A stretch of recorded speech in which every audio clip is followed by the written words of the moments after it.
Hello student, educare study centre চ্যানেলে তোমাদের স্বাগত। তোমরা যারা একাদশ শ্রেণীতে পড়ছো এবং যাদের রাষ্ট্রবিজ্ঞান সাবজেক্ট আছে, আজকের ভিডিওটি তাদের জন্য। একাদশ শ্রেণী সেমিস্টার 2 রাষ্ট্রবিজ্ঞান সাজেশান 2024-25। আজ আমি প্রত্যেকটি অধ্যায়ভিত্তিক 4 এবং 6 নম্বরের গুরুত্বপূর্ণ প্রশ্ন নিয়ে আলোচনা করব। প্রথম অধ্যায় 1 গুণ 6 = 6, অর্থাৎ প্রথম অধ্যায় থেকে তোমাদের একটি 6 মার্কের প্রশ্ন লিখতে হবে। প্রথম অধ্যায়ের গুরুত্বপূর্ণ প্রশ্নগুলি হলো: নাম্বার 1, স্বাধীনতার সংজ্ঞা দাও এবং এর প্রকারভেদগুলি আলোচনা করো। নাম্বার 2, ন্যায় বিচারের প্রকৃতি, অর্থ ও বিভিন্ন রূপ সম্পর্কে আলোচনা করো। নাম্বার 3, আইনের সংজ্ঞা দাও এবং আইনের উৎসগুলি সম্পর্কে আলোচনা করো। নাম্বার 4, আধুনিক রাষ্ট্র ব্যবস্থায় স্বাধীনতার বিভিন্ন রক্ষা কবচগুলি আলোচনা করো। 5, সাম্য কাকে বলে, সাম্যের বিভিন্ন রূপগুলি আলোচনা করো। নাম্বার 6, ক্ষমতা স্বতন্ত্রীকরণ নীতির পক্ষে ও বিপক্ষে যুক্তি দাও। দ্বিতীয় অধ্যায়ের প্রশ্ন আলোচনা করার আগে চ্যানেলে নতুন হয়ে থাকলে চ্যানেলটিকে সাবস্ক্রাইব করে পাশের বেল আইকনটি প্রেস করে দেবে এবং ভিডিওটি বন্ধুদের মধ্যে শেয়ার করে দেবে। দ্বিতীয় অধ্যায় 1 গুণ 4 = 4, অর্থাৎ দ্বিতীয় অধ্যায় থেকে একটি 4 মার্কের প্রশ্ন লিখতে হবে। এই অধ্যায় থেকে কোনো 6 মার্কের প্রশ্ন হবে না। এই অধ্যায়ের প্রথম প্রশ্ন: জাতীয়তাবাদের উৎপত্তি ও বিকাশের সংক্ষিপ্ত বিবরণ দাও। নাম্বার 2, জাতি ও রাষ্ট্রের মধ্যে পার্থক্য লেখো। 3, জাতির আত্মনিয়ন্ত্রণের অধিকার সপক্ষে ও বিপক্ষে যুক্তি দাও। 4, জাতীয়তাবাদের সম্পর্কে রবীন্দ্রনাথের ধ্যান ধারণা বিশ্লেষণ করো। নাম্বার 5, জাতীয় জনসমাজ গঠনের উপাদানগুলি আলোচনা করো। তৃতীয় অধ্যায় 1 গুণ 6 = 6, অর্থাৎ এই অধ্যায় থেকে 6 মার্কের প্রশ্ন হবে। এই অধ্যায়ের গুরুত্বপূর্ণ প্রশ্নগুলো হলো: নাম্বার 1, গণতন্ত্রের গুণ বা সুবিধাগুলি আলোচনা করো। নাম্বার 2, গণতন্ত্র কাকে বলে, গণতন্ত্রের প্রকৃতি বিশ্লেষণ করো। নাম্বার 3, কর্তৃত্ববাদের উপর একটি সংক্ষিপ্ত টিকা লেখো। নাম্বার 4, সর্বাত্মক ব্যবস্থার হিসাবে ফ্যাসিবাদের বৈশিষ্ট্যগুলি আলোচনা করো।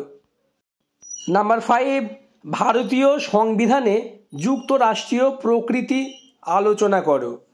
চতুর্থ অধ্যায় থেকেও একটি 6 মার্কের প্রশ্ন লিখতে হবে। এই অধ্যায়ের প্রথম প্রশ্ন: গান্ধীজির অহিংস সত্যাগ্রহ ধারণাটি সম্পর্কে টিকা লেখো। নাম্বার 2, স্বাধীনতা সম্পর্কে নেতাজির ধারণাটি ব্যাখ্যা করো। নাম্বার 3, স্বামী বিবেকানন্দের সামাজিক ও রাজনৈতিক সংস্কার সাধনের বিষয়টি আলোচনা করো। নাম্বার 4, ভারতের স্বাধীনতা আন্দোলন ও শিক্ষাক্ষেত্রে আবুল কালাম আজাদের ভূমিকা লেখো। পঞ্চম অধ্যায়, এই অধ্যায় থেকেও একটি 4 মার্কের প্রশ্ন লিখতে হবে। কোনো 6 মার্কের প্রশ্ন এই অধ্যায় থেকে হবে না। এই অধ্যায়ের প্রথম প্রশ্ন: ভারতীয় সংবিধানে মৌলিক অধিকারগুলিকে লিপিবদ্ধ করার কারণগুলি কি? নাম্বার 2, ভারতের সংবিধানে প্রদত্ত সাম্যের অধিকারকে আলোচনা করো।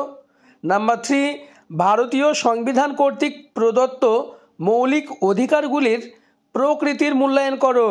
নাম্বার 4, রাষ্ট্র পরিচালনার জন্য নির্দেশমূলক নীতিসমূহ সংক্ষেপে আলোচনা করো। নাম্বার 5, মৌলিক অধিকার এবং নির্দেশমূলক নীতি সমূহের মধ্যে পার্থক্য আলোচনা করো। নাম্বার 6, ভারতীয় নাগরিকদের মৌলিক কর্তব্যগুলির সংক্ষিপ্ত বর্ণনা দাও। নাম্বার 7, সংবিধানে মৌলিক অধিকার লিপিবদ্ধ করার প্রয়োজনীয়তা উল্লেখ করো। ভিডিওতে আলোচনাকৃত প্রশ্নগুলির মধ্যে কোনগুলো তোমার রেডি আছে তা আমাকে কমেন্ট করে জানাবে।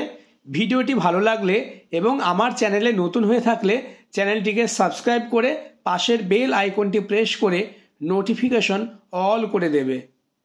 লাস্ট অধ্যায়, ষষ্ঠ অধ্যায়, এই অধ্যায় থেকেও 4 মার্কের একটি প্রশ্ন লিখতে হবে। কোনো 6 মার্কের প্রশ্ন হবে না। এই অধ্যায়ের গুরুত্বপূর্ণ প্রশ্নগুলি হলো: প্রথম প্রশ্ন: ভারত সরকার নির্বাচিত পিআর সিস্টেম এর পরিবর্তে এপিটিপি সিস্টেম গ্রহণ করেছে কেন? নাম্বার 2, সমানুপাতিক প্রতিনিধিত্বের উপর একটি টিকা লেখো। নাম্বার 3, ভারতে নির্বাচন কমিশনের ক্ষমতা ও কার্যাবলী আলোচনা করো। নাম্বার 4, ভারতের নির্বাচনী ব্যবস্থার বৈশিষ্ট্য আলোচনা করো।